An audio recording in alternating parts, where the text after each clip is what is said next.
자동차에서 안전벨트를 해야 하는 것은 의무인데 왜 시내버스엔 안전벨트가 없을까요?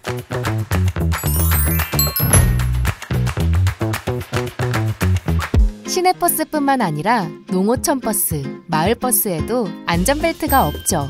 같은 버스인데도 고속버스와 시외버스에는 안전벨트가 있고요.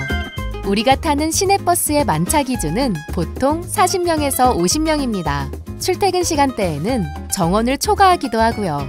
이렇게 많은 사람들을 한 번에 태우는데도 시내버스에 안전벨트가 없는 이유, 이 또한 법으로 정했기 때문입니다. 왜일까요? 그 이유는 첫째, 시내버스는 고속도로나 자동차 전용 도로를 달리지 않고 대부분 정해진 구간을 저속으로 주행하며 둘째, 정거장 사이의 간격이 400m에서 800m 정도로 멀지 않은 데다가 입석 승객이 많아 일일이 안전벨트를 매게 할 수 없기 때문인데요. 서서 타는 입석을 없애고 좌석제로 운영한다면 오히려 시내버스를 이용하는 사람들의 불편이 늘어 운영이 비효율적이 되겠죠. 이런 이유로 시내버스엔 안전벨트가 없습니다.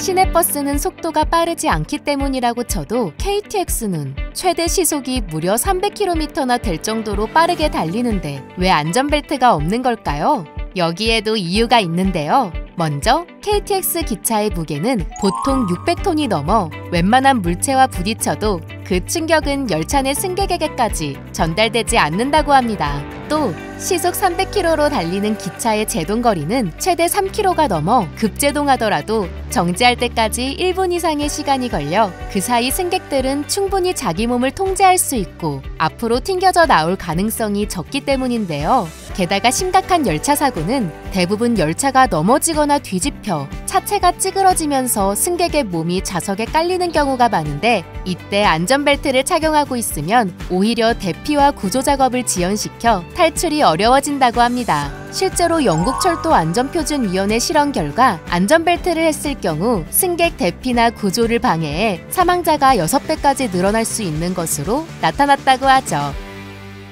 그렇다면 기차처럼 수백 톤이 넘는 데다가 충돌 확률도 거의 없는 비행기는 왜 안전벨트가 있을까요? 바로 비행기 사고의 4분의 3 정도가 이착륙 과정에서 일어나기 때문인데요. 기체 무게 자체가 탑승객에게 충격을 주고 착륙할 때에는 속도가 갑자기 줄면서 몸이 앞으로 쏠리기 때문에 안전벨트가 승객의 안전에 도움이 되고요. 비행 중 기류에 따라 비행기가 크게 흔들릴 때에도 부상을 방지할 수 있어 안전벨트를 반드시 해야 하는 거죠.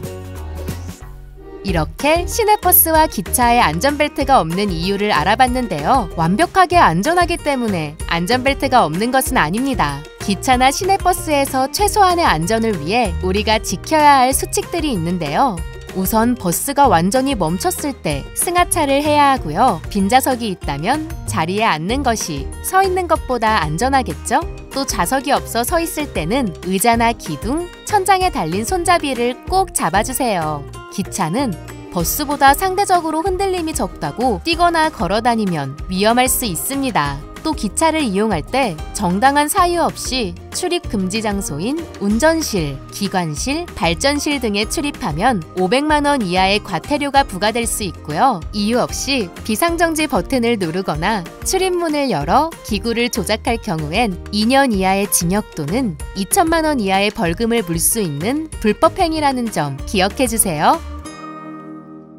안전벨트가 없다고 당연하게 안전이 따르는 것이 아닙니다. 우리가 안전을 실천할 때 비로소 모두가 안전해지는 거겠죠. 편리한 우리의 두 다리 역할을 해주는 만큼 수칙과 매너를 지키면서 안전하게 이용하길 바랄게요.